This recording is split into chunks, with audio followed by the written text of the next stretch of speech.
Today, the lecture of my maths is related to PF test, ISSB test, and much more for those students who are trying to apply for abroad scholarship to visit his education outside.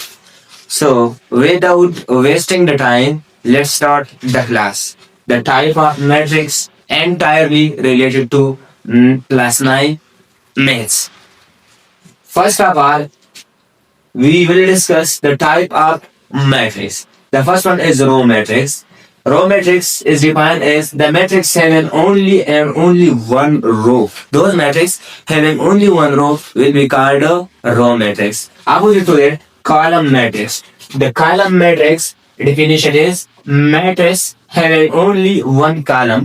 That kind of matrix that have only one column is called column matrix. The third one is square matrix. I have already discussed it, the square matrix.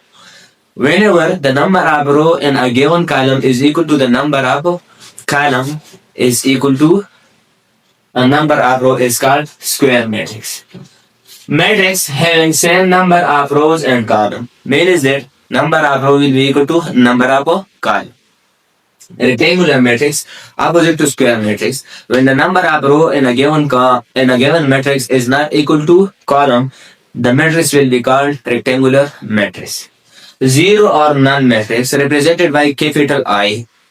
Okay, the matrix having all elements zero inside it means that we have a matrix and inside it all elements are zero will be called zero or null matrix. After that, diagonal matrix. The matrix having all elements 0 except diagonal element. When is it? There is a simple example of it. I will tell you right now.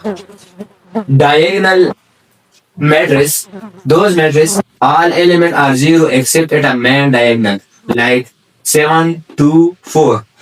These three numbers are called main diagonal element and the rest are 0. Okay. Scalar matrix. The matrix having same diagonal element is called scalar matrix. For example,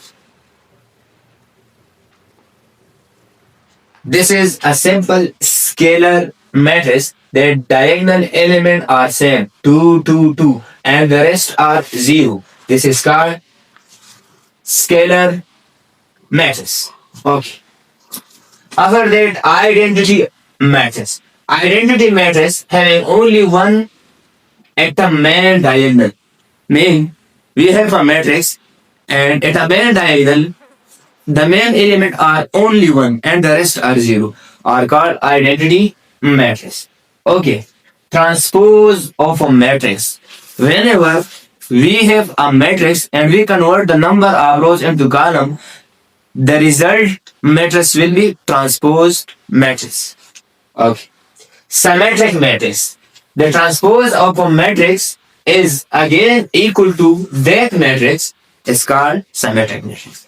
Means that we have a matrix and we transpose it. Means we change the number of rows into column and again it equal to the previous matrix. The result matrix will be symmetric matrix. Okay. The last one is skew symmetric matrix. Means that if transpose of a matrix is equal to the inverse of that matrix.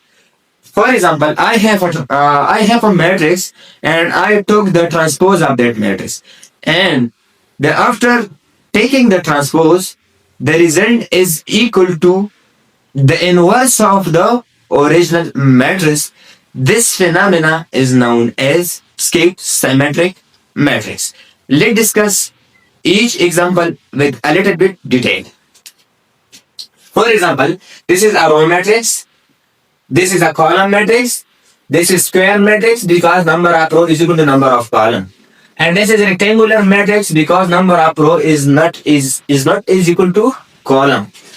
This is zero matrix, all element are 0. This is diagonal matrix because 7, 2, 4 are at diagonal. Scalar matrix because 2, 2, 2 are same. Identity matrix 1, 1, 1 at a main diagonal, the rest element are 0. transpose of A. For example, I have a matrix A, B, C, D. I took the transpose, so row will be converted into column A, B, C, D. And skew symmetric matrix means that if I have a matrix, I took transpose over it and it is equal to the inverse of that matrix is called skew symmetric matrix. And symmetric matrix is equal to I have a matrix, I took the transpose of that matrix and equal to A. This is called symmetric matrix. Thank you for watching.